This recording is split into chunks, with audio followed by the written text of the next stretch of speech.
Hi buddies, welcome back. It's Sophia and today I'm going to show you how you can hide your number on your Motorola Moto G14.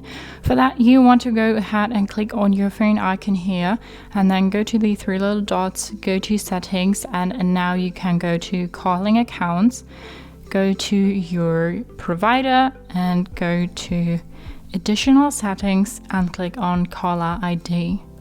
Now we want to hide our number, so number hidden in outgoing calls.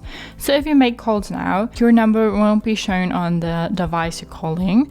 It's like super useful if you want to stay hidden, or if you want to surprise someone, want to prank someone, or stuff like that. If you've done that, you can just go back, use your phone as normal, and your number won't be shown.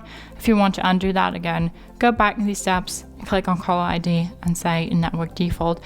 Then the number is displayed on outgoing calls. So that's how you can hide your number on your Motorola Moto G14. Hope you liked it, hope it helped. If so, thumbs up, share and subscribe, and I hope to see you next time.